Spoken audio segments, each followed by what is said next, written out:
Good afternoon. Welcome to a special edition of Oklahoma Health News powered by OU Medicine. My name is Jennifer Schultz. I'm the Senior Vice President of Marketing and Communications here at OU Medicine. And we have a roundtable update on COVID-19, the state of prevention, treatment, and cures. And I'm very, very pleased to have a panel of experts with me today to talk about prevention, treatment, and cures. So I'm going to start by introducing our panelists. With me today, I have Dr. Dale Bratzler. He is the OU Medicine Enterprise Chief Quality Officer. Thanks for joining, Dr. Bratzler. Yeah, good afternoon, Jennifer. I have Dr. Jabraan Pasha with OU Physicians Tulsa. Thank you for joining, Dr. Pasha. I also have Dr. Aaron Wendelboe, the OU Hudson College of Public Health epidemiologist. Thank you for joining, Dr. Wendelboe. Thank you. Hello, everyone. I also have Dr. Jennifer Holter Chakrabarty, Stevenson Cancer Center hematologist and oncologist. Thank you for joining us, Dr. Holter Chakrabarty. Pleasure to be here. I have Dr. William Hildebrand, an OU Medicine researcher. Thank you for joining, Dr. Hildebrand. Good afternoon, everybody. And I have Dr. James Papin, OU Medicine researcher with us as well. Thank you for joining us, Dr. Papin. Hello, good afternoon. Thank you for having me. Excellent. Thank you so much for joining us. We have members of the media watching. We have our Facebook Live audience. We're going to be getting questions coming in for us as we go. But I'm going to kick off the roundtable with a couple of broader questions for the group.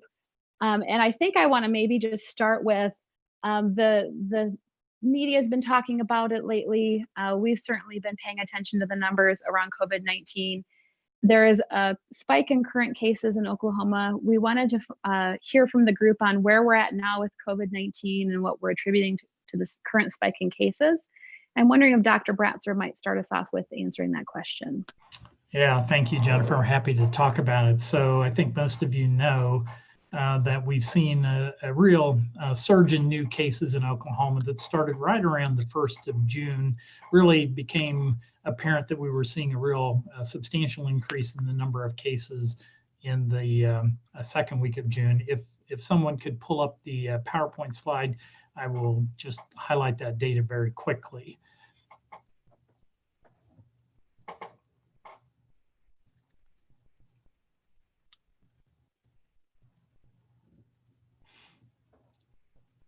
Okay, so you can see here that right about the second week of June is when we really saw the substantial increase in the number of new cases in Oklahoma. The red line on the graphic is the 7-day rolling average of new cases, and you can see that that number was going up almost exponentially for about 2 weeks.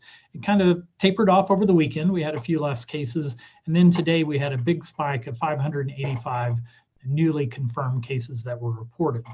On the next slide, you'll see that the other thing that happened that became pretty clear to me as I was looking at the percentage of tests that were done in the state that were positive, these nasal swab tests for COVID-19. The week of May 25th, only 1.8% of the tests that were completed in the state were positive. And then again, towards the 1st of June, we started seeing the number of tests that came back positive start to go up. And for the past 2 weeks, about 6% of all of the tests run have been positive. But over the past few days, that number has been as high as 7% of the tests that have been run have been positive. The other thing that this has resulted is shared in the next slide. A couple of things to know about hospitalizations. Hospitalizations, the confirmed cases have gone way up. So even if you look all the way back to the 1st of April, the number of confirmed cases in Oklahoma were only around 180 people per day in the hospital with a confirmed case of COVID-19.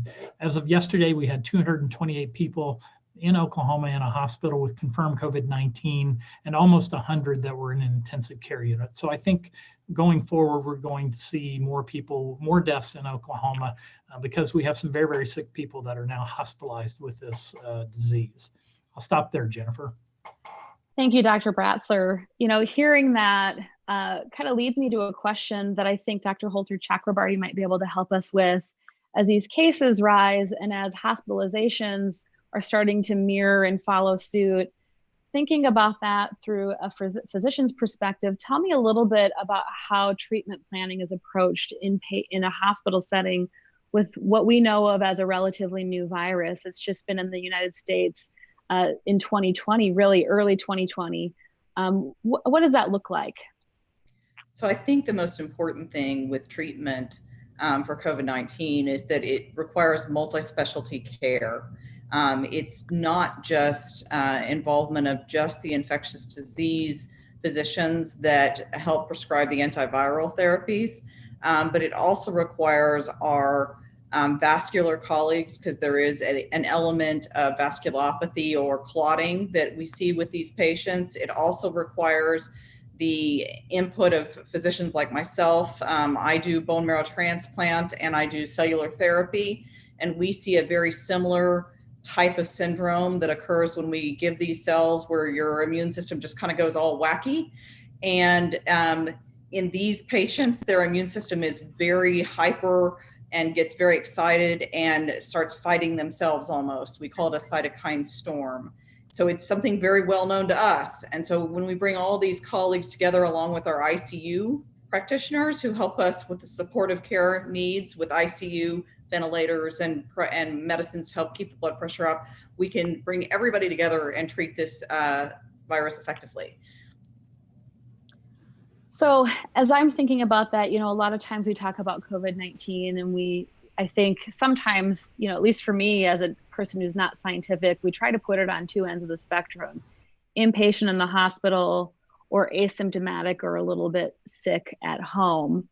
We know that there are individuals that test positive and they're not inpatient, but they actually go home and they really feel very ill.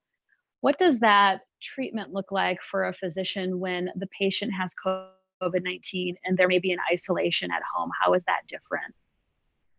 So if they are at home and they're isolated, the treatment largely is based on how you need to take care of the comorbidities that they have. Most of it is supportive care and help mitigating the comorbidities of the patient themselves. Many of my patients, cancer patients, can be cared for at home. They required vigilance in watching them closely and looking and being careful of what the signs and symptoms of the disease there are. But for the most part, many of them can be cared for at home, because the spectrum of the disease can be anything from asymptomatic to very, very sick. And you just need to look for markers of moving down that spectrum. So one of the things that it makes me think of is, where are the cases coming from and how do we understand where they're coming from? And Dr. Wendelboe, I know I've heard you use this word called contact tracing. And I have to admit, just as a lay person, the first time I ever heard of that term was in a COVID-19 pandemic. Can you tell us a little bit, Dr. Wendelboe, about what we know about where the new cases are coming from and what contact tracing is and why it's so important? Sure. We are seeing outbreaks through many areas of the state. And one of the demographics where we're seeing a lot of cases is actually in young people, ages 18 to 35. And but there still is community spread. And so this leads to why testing and contact tracing is so important. Contact tracing is actually a tool we've been using for probably a century, maybe more. It's very simple. It's just that, well, let's go back to March, when we had a full economic shutdown. That was worst case scenario because we didn't know where the virus was. So just in contrast, when we know who's tested positive and we can focus on those people, then it's like the other end of the spectrum, where we can just identify who's infected, who they came in contact with, and then we can stop them from coming in contact with other people. So that's why it's so important for everyone to work with the health department in discussing where you've been, who you've been around, because that's essentially the best way we can avoid what happened in March. One of the things that I've noticed in some of the data is we are seeing Tulsa having maybe higher numbers, at least a week ago it was. I know that can change quickly. Dr. Pasha, you are at OU Physicians in Tulsa. And so I'm wondering if you could maybe tell us a little bit about some of the things that you've seen as a physician in Tulsa around what you think might have been contributing to some of those higher numbers. Yeah, kind of as mentioned earlier, we see significant increases across the state.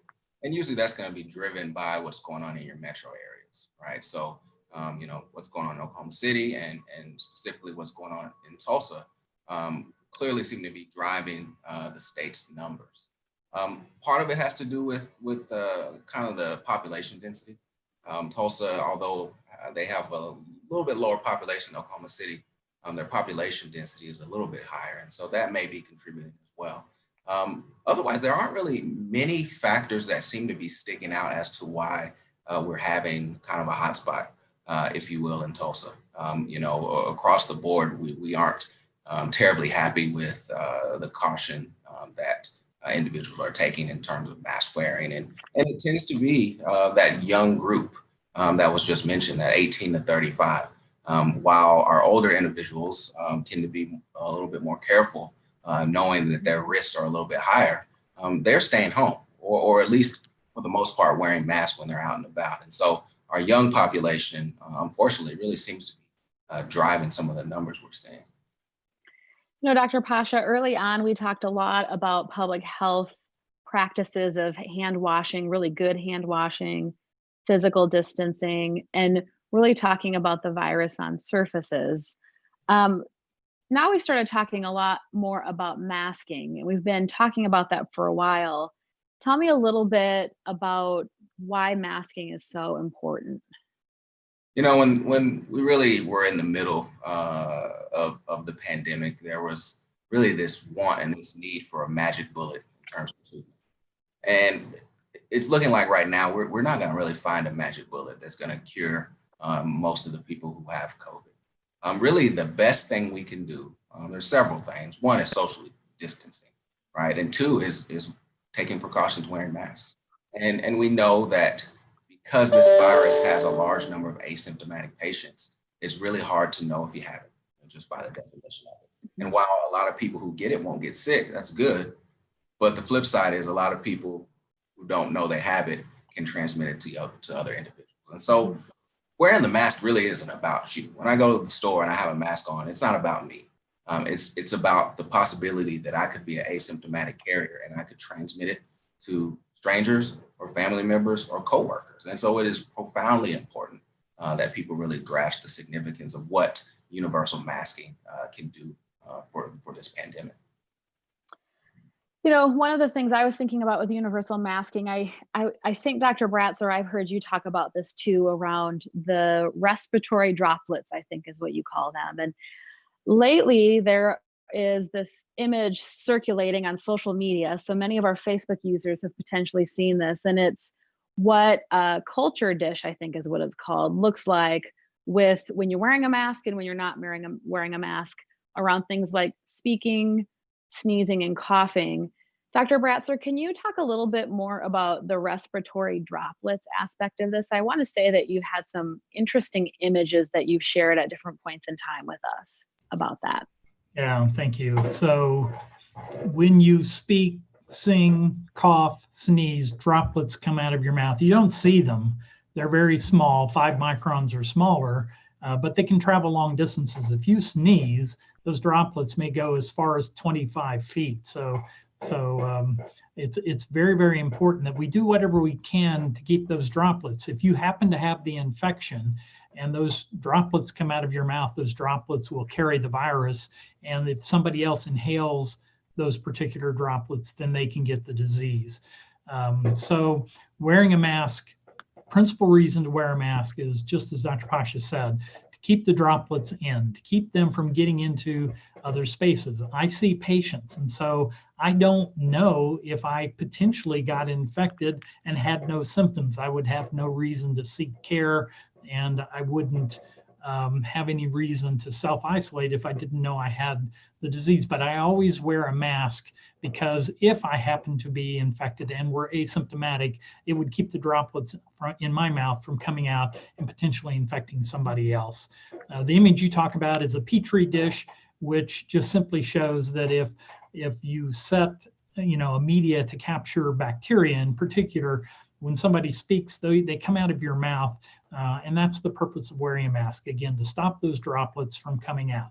If you're also wearing a mask, there may be a little bit of protection for you, because if those droplets are in the air, there's no guarantee, but it may keep you from inhaling some of those droplets. Mm-hmm. Now, I saw someone out and about this weekend when I was getting groceries, and they had a mask on, but they had it right below their nose. And I've heard all of our experts talk about how it's really important that it covers the nose. Of course, I think about it and go, well, if it's just about speaking and coughing, what does the nose have to do with it? Help all of us understand a little bit how that is so important and kind of interplays between the two things. Yeah, so just as droplets come out of your mouth, particularly if you sneeze or something, droplets will also come out of your nose also. So again, it's just part of providing protection. You don't want your surgeon in the operating room wearing a mask that doesn't cover their nose too. And so that's why we talk about, if people are going to wear a mask, which may be one of the most effective interventions to prevent person-to-person spread of this virus, we want them to wear it properly, which includes covering the mouth and the nose. So, we're talking today about prevention, treatment, and cures, and a lot of the public health measures we've talked about, like masking, like physical distancing, even something like contact tracing is really around prevention. Dr. Holter Chakrabarty's talked about treatment. When you have COVID, what does some of that look like? And we talk about cures, and that starts to become us looking at the research space. And so we have two of our researchers here today that are engaged in COVID-19 research, Dr. Hildebrand and Dr. Papin. I would love to hear maybe where we're at globally on the development of a vaccine, and then maybe what your research work around COVID-19 entails. Dr. Hildebrand, would you maybe want to start? Sure. I went to Vaccine Tracker over the weekend and was keeping track of this. I think there's more than 150 vaccine initiatives. There are 15 or so that are in clinical trials.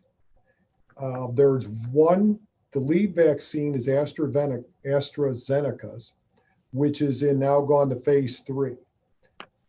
There are several in phase 2. I could read them off, but I don't think you're interested, but there's 4 or 5 in phase 2s. What's interesting is the US launched Operation Warp Speed, which pumped $2 billion into supporting these vaccine initiatives. And the AstraZeneca vaccine is a European one supported by more than $1 billion in US taxpayer dollars. So they've really selected 5 or 6 good candidates, and they've got these in phase 2 and one of them in a phase 3 clinical trial right now. So for those watching, what is the difference between a phase 2 and a phase 3 clinical trial?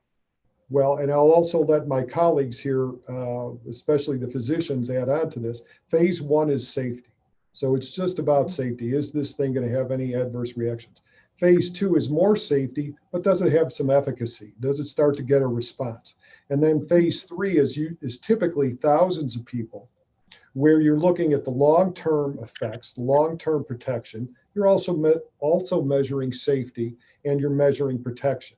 So to have one in a phase 3 trial is very good. To have AstraZeneca's move with Oxford move into a phase 3 clinical trial is very promising.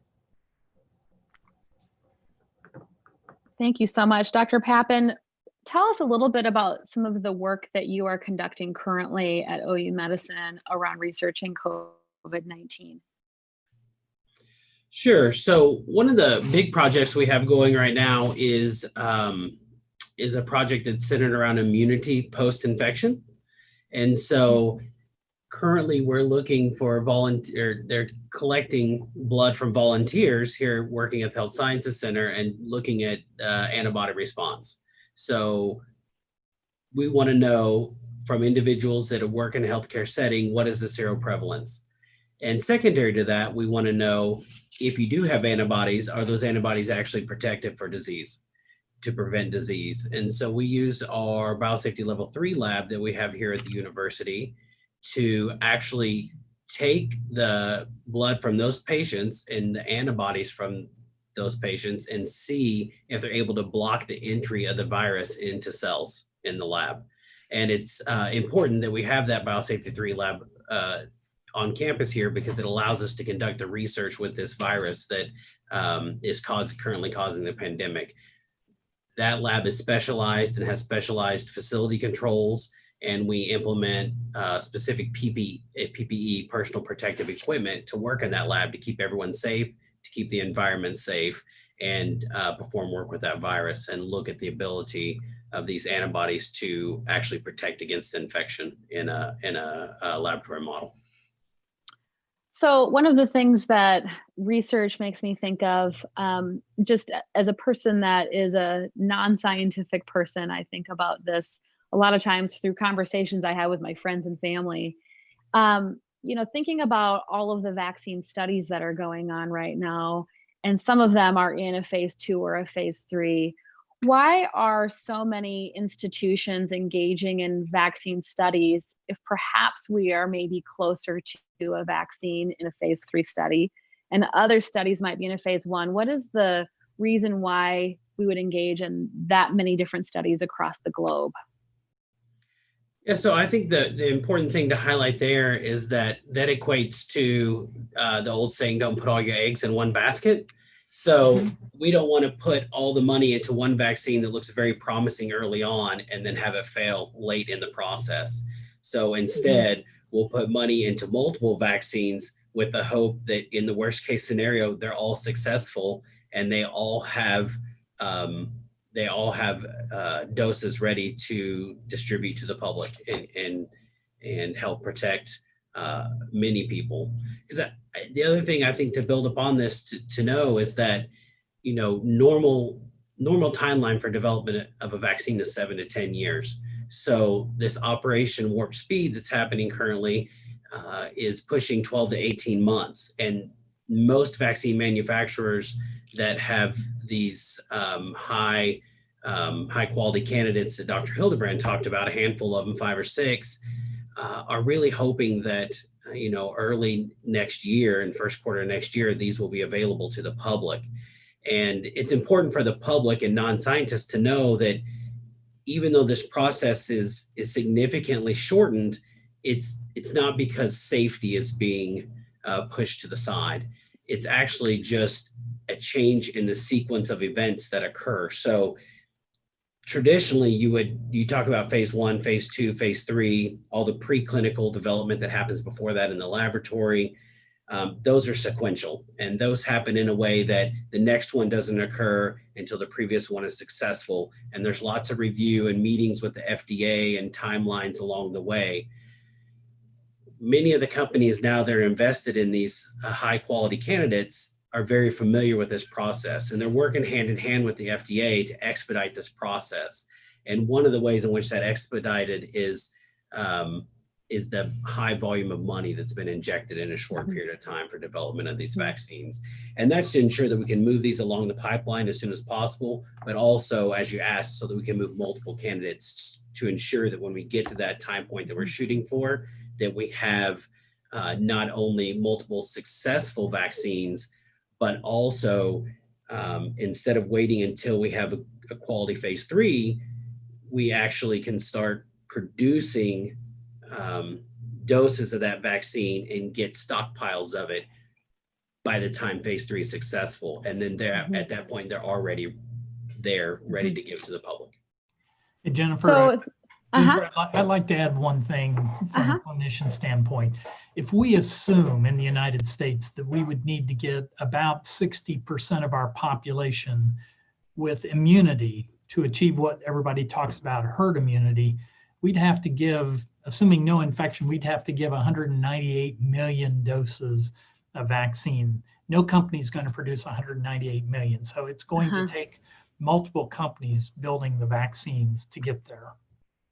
I think that's a great point. One of the things that I thought about when I saw the different types of research studies that we were engaging in was that it's almost like an arms race or a moonshot type of a project globally around finding a vaccine, because in the absence of that, we have prevention and we have treatment.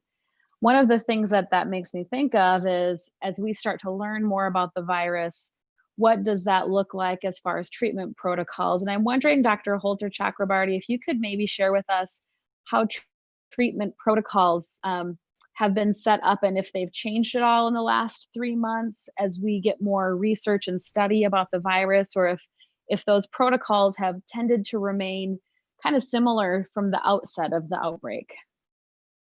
So I think that this is probably the biggest difference in how we treat a disease that I've ever seen in my career. We have had to learn how to adapt our treatment protocols in a very real-time phenomenon. Usually we wait for multiple studies before we start a treatment algorithm, but as we have seen with COVID-19, because of the high mortality rate associated in the early stages of COVID-19 treatment, we had to have all hands on deck and use limited data in order to treat these individuals. And we did not have phase 2 or phase 3 trials available to pull from.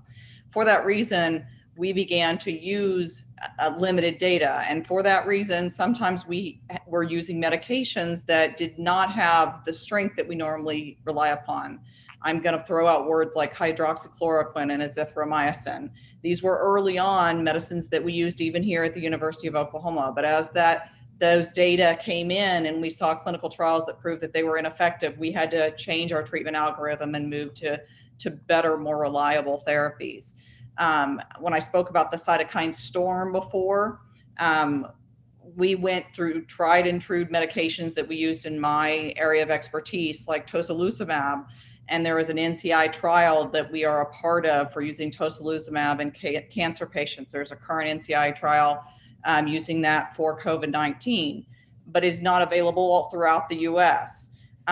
Recent studies have shown that we can use a less expensive and easier to access medication like dexamethasone for that same cytokine storm. So we've had to change our treatment algorithms for what we can access.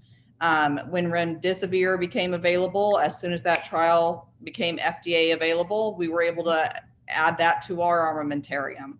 So our treatment algorithms change week to week and month to month. As we learn more, we have to screen the data. But I think what is important to understand is you have to do it with scientific rigor. You can't just see a single study, think it looks good, not really look at the data clearly, and then jump. You have to look at it and really critique it well before you make changes. And so we have a treatment task force that does that, like I said, in a multidisciplinary way, and helps create our treatment algorithms. And I think that is why we've had limited mortality at the University of Oklahoma, and far better than many other centers. One of the things that makes me think of as I hear you talk about the scientific rigor and the data that's needed is one of the things that seems to be coming to light in certain types of national media is the idea of a recovered patient, and that they may potentially still have chronic challenges. Dr. Bratzler, I'm just curious if you could talk a little bit about some of the things that we're learning from the data around recovered patients, and if there's long-term effects that some of them are seeing. Perhaps they were never in the hospital even, or they were asymptomatic or became sick or something along those lines. Yeah, so I first became aware of it when I saw a patient early in the course of their illness who was very sick with respiratory symptoms, who was a very avid runner, who had this remarkable aerobic capacity that could run and run long distances. And after the infection, recovered, but had severe limitations on activity, ability to run and do other things because of the persistent shortness of breath that lasted for several months after recovery. In fact, is still recovering. So Dr. Chakrabarty earlier highlighted that there are certain serious complications that occur that will leave long-lasting effects. So the one that she talked about was the blood clots that occur. Patients have strokes, heart attacks. It can cause kidney disease, and some patients require dialysis. And then just the fact that you've had blood clots, particularly if they get to the lung, may mean that you have to be on anticoagulant blood thinner medications for quite some time. But a lot of patients will have other symptoms, even those that don't go into the hospital. They may have persistent weakness, cough, shortness of breath. They may notice that their heart rate is faster. They just don't have that aerobic capacity that they had before. Some report dizziness, headaches, and then the other one that has come up is mental health issues, particularly anxiety or depression after recovery. The last thing I just highlight, I remember seeing a story of a local rancher up in a community north of Oklahoma City who was this big burly guy who is known for his incredible strength and everything. He got COVID. He was in the ICU for quite some time and had to go back to rehabilitation just to learn how to walk again because it took so much out of him. So some patients have a very prolonged recovery period. You know, that makes me think a little bit too, Dr. Holter Chakrabarty, about one of the things that we're all too familiar with, which is cancer registries and cancer databases. And you'd mentioned the NCI, which I know Stevenson Cancer Center is a part of, which is the National Cancer Institute. It's signifies that it's elite cancer care and research-driven cancer. Dr. Holter Chakrabarty, could you maybe talk a little bit about how the application of data and the long-term study of COVID-19 patients is being considered and addressed in Oklahoma at the University of Oklahoma Medical Center, or even just in our country? Is that a discussion that's happening? So it's not only a discussion that's happening, but we have been blessed that we get both from a local level and a national level that we have been involved in trying to make sure that we understand the long-term effects of this particular virus. Our task force created a biorepository and long-term study where we are following patients that develop COVID-19 and following them over several years so that we can look at just the same things that Dr. Bratzler is talking about so that we can identify these long-term sequelae of this virus. In addition, the Cancer Center, along with the TOSI trial that I spoke of earlier, is looking at a long-term trial for cancer patients so that we can look at the sequela and impact of having cancer on COVID and vice versa, having COVID on cancer. And this is a registry trial where we will collect specimens, but more than that, we're going to collect information about their cancer treatment over this time and how they are doing over several years post COVID diagnosis.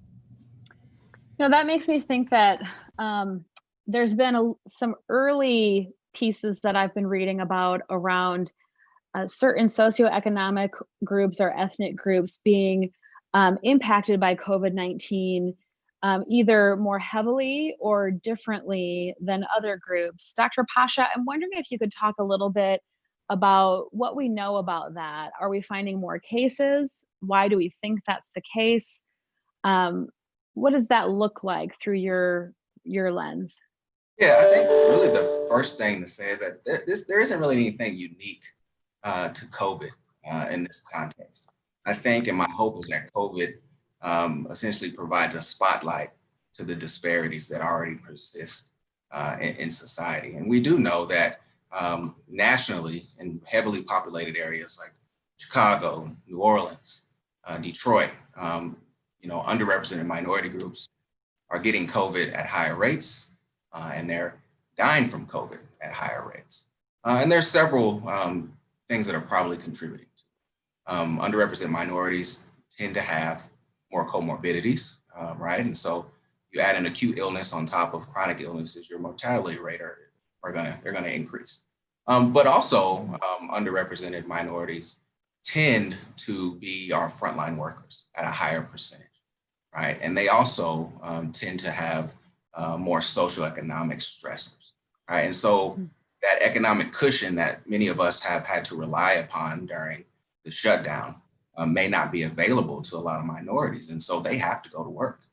And when they go to work, they're oftentimes in positions where they are coming in contact with a lot of individuals. And also from a socioeconomic perspective, Black and Brown individuals tend to live in situations where they're in closer quarters with more individuals living in their household. Mm-hmm. So one of the things that I'm thinking as well, we've got some different questions that are coming in from Facebook Live and from our the news media. I want to make sure we're weaving those into this conversation. Dr. Holter Chakrabarty, just thinking about over the last 90 days, really learning more about asymptomatic individuals. You've talked about the protocols and basing things off of science. What are some of the symptoms that you're seeing now that maybe you didn't see before, or things that maybe are, someone might think they're asymptomatic, but they actually might be COVID symptoms? What does that look like? So one of the things that I think that Dr. Bratzler brought up is we are seeing a lot of people that have very mild symptoms that wake up and maybe don't have the fever that we all thought, fever and headaches and shortness of breath that we all thought were just kind of the stigmata of COVID-19, but just feel a little bit more fatigued and off, and just can't do their regular daily activities like they used to. That can be one of the signs. I had a very close colleague of mine that she thought she had overworked in the gym, was practicing safe distancing, was wearing her mask, was doing everything correctly, but just felt like she was a little more sore than normal. And that was her presenting sign. She said, something's just not right. And she was appropriate in making sure that she went and did the appropriate thing, let someone know, got tested, and then did appropriate tracing to make sure that everybody around her was safe. But those types of symptoms can happen. In our cancer patients, we're often seeing that sometimes GI symptoms are more prevalent than we thought. Nausea, vomiting, and diarrhea are popping up as added symptoms in that population. Those are kind of hard to figure out when you're getting chemotherapy, which can cause nausea, vomiting, and diarrhea, and then you have added symptoms that kind of overlay. That's kind of difficult to find. But I think that the biggest issue is, unfortunately, many people are very asymptomatic, and so it's just hard to identify. You know, you mentioned that word contact tracing again, and I just want to ask Dr. Wendelboe about hesitancy that the public may have around contact tracing. You know, I've heard varying comments around, you know, it's knowing too much information on where you've been or what you've been doing, but it is a public health practice, especially during what we're experiencing right now of a pandemic. What would you say to someone who's a little bit reluctant to participate, and how important or what that role truly plays in helping us kind of get over maybe a curve or a hump inside of a pandemic? Yeah, we really just collect the minimum amount of information in order to stop the transmission. We don't care about legal status. We don't care about so many other things that people associate with government. And the information that we stored in is, this database is only for this contact tracing, so it doesn't link to anything else that the government has hold of. And so again, it's just asking, who have you been around? And this is close contact, so 10 to 15 minutes. So we're not worried about, you know, did you walk by somebody, you know, for 2 seconds? It's just those things that are high risk situations for transmission. Dr. Pasha, you had mentioned too that some of the different activities within certain socioeconomic groups or ethnicities, like closer quarters, maybe it's a culture that's higher touch in the affection or things of that nature. What would you recommend around any unique precautions for socioeconomic groups or ethnicities that we're seeing that are a little bit harder hit with COVID-19? Yeah, and I think my recommendations really wouldn't change. I think they'd be the same for everyone. You know, we just have to assume that that stranger that we may be coming in contact with, or that person that lives outside of your household, has COVID, and you should practice social distancing and you should mask up. I think if everyone would practice these universal precautions, we would have better luck with keep our numbers down. So we've talked about the prevention pieces, which are the public health activities to help prevent the spread or help getting COVID. We've been talking about hospital treatment, what we're learning about and researching from data around treatment. Dr. Holter Chakrabarty, are there any types of therapeutic treatments for COVID or preventative treatments for COVID? Think about people that look at prevention and screening as part of their wellness plan. So therapeutic, as far as therapeutic, we have convalescent plasma that we're looking at for treatment of patients that have COVID. There are some researchers that are looking at whether the same convalescent plasma can be used as a prevention in high-risk populations. That has not hit the mainstream yet, but that is being actively looked at as a possibility. As far as some of the therapies that are being used out in the public, I would caution people not to over-utilize some of the therapies that have been out in the public that include high doses of vitamin C and high doses of magnesium and high doses of vitamins, because some of those can actually backfire on you and cause marrow suppression, which would thereby put you at a higher risk if you were to get COVID. I am a bone marrow specialist, and I routinely pick up 1 or 2 of these patients that comes in with bone marrows that don't work and have severe anemia, no platelets, and a white count that's way too low because they've attempted to do something just like that. So I worry that people will try to do those and get in trouble. So good, healthy practices is what they need to do. So as we're thinking about COVID-19, you know, we've talked about research and we've talked about vaccine development. I'd like to maybe kind of end with a little bit more conversation about that. Specifically, we do have a question from our media friends. I'm wondering, Dr. Hildebrand, if you might be able to answer this question. It's really around vaccine research and if OU Medicine is in phase 1, 2, or 3 of a vaccine research study at all. I'd have to ask the clinicians whether or not any of the vaccines that are in phase 2 or 3 are being tested here. So we'd have to text with Jennifer. I haven't heard of any that are being tested here. So in regards to that, no. Now, if you look at I'll try and be quick here, Jennifer, and not babble on like a scientist forever. We've selected typical candidates for all these vaccines we just discussed earlier. We took little snippets of COVID-19 and put them into the various vaccines. We don't know if those are the right targets.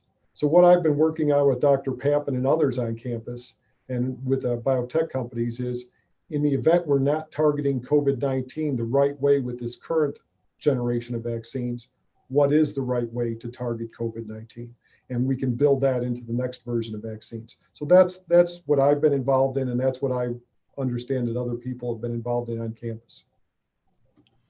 And can I add something? Absolutely. So one of the other thing, Dr. Hildebrand, that I think people are looking at is also using antibody therapy that's much more directed, correct? Yeah, you mentioned the convalescent sera from people that recovered using antibodies from people that recovered to treat the disease. I've been talking to a lot of people in biotechnology about producing monoclonal antibodies that can be used. Most people feel that no single one antibody is going to be protective. This virus is changing. It's altering the way it binds to your cells to infect them. So they feel like the convalescent sera that you've been discussing might be a better bet than using precision engineered monoclonal antibodies.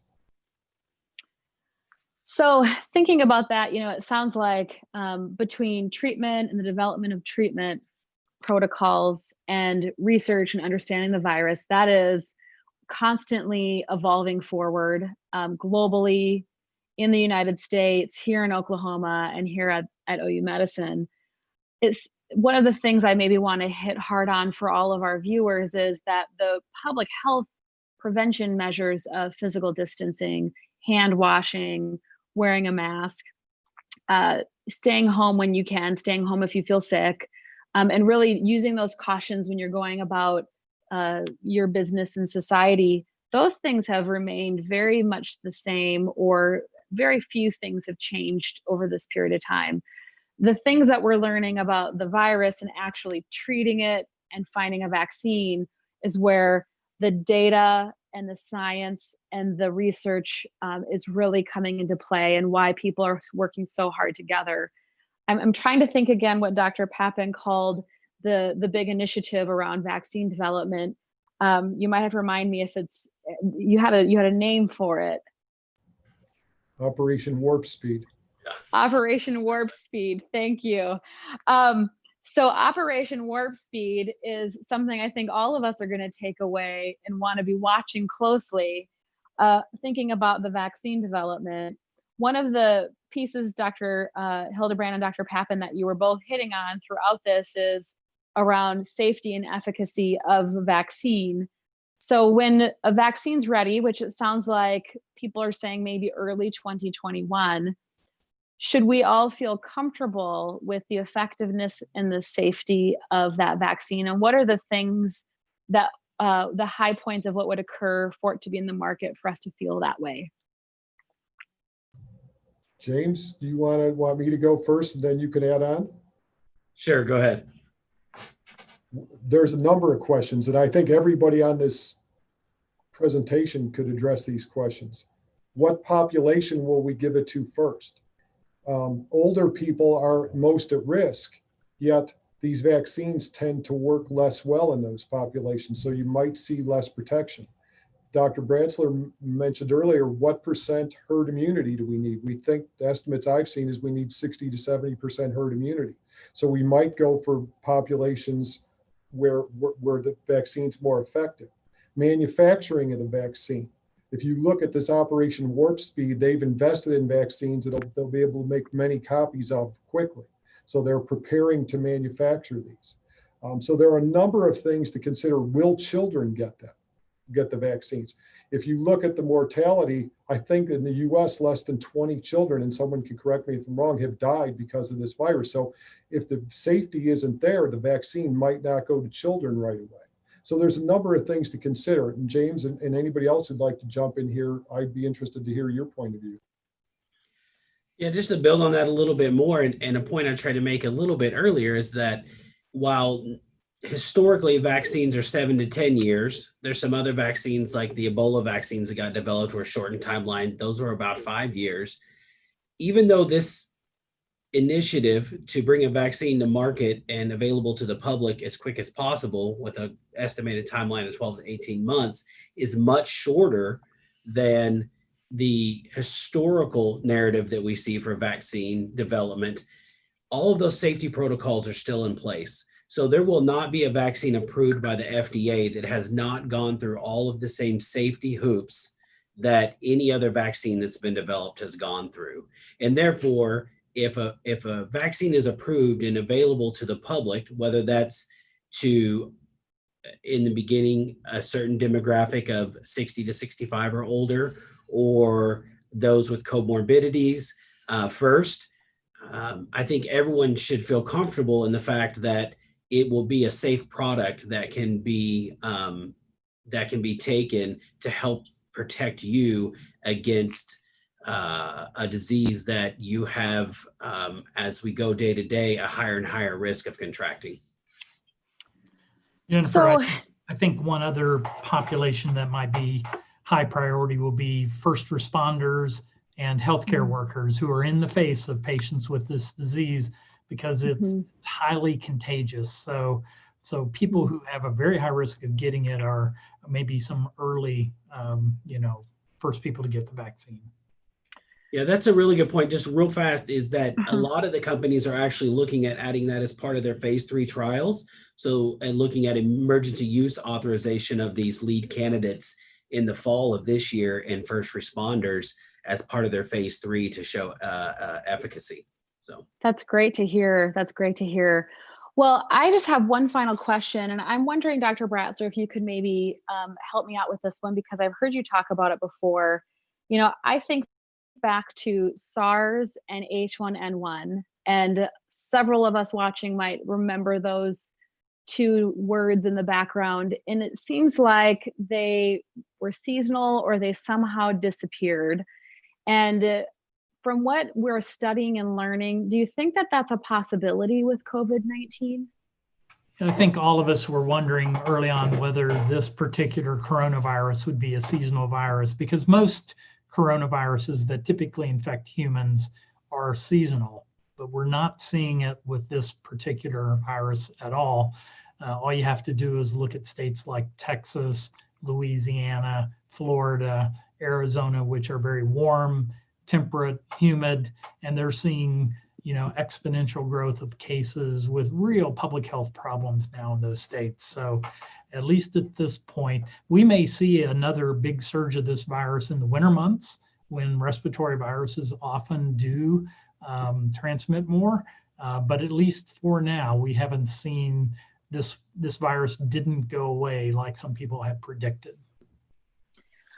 Well, thank you. I want to thank all of you for taking the time today to share your knowledge with us. I think it's really important, and hearing that just reminds me of how important it is for all of us to take part in what we can do to prevent the spread of COVID-19.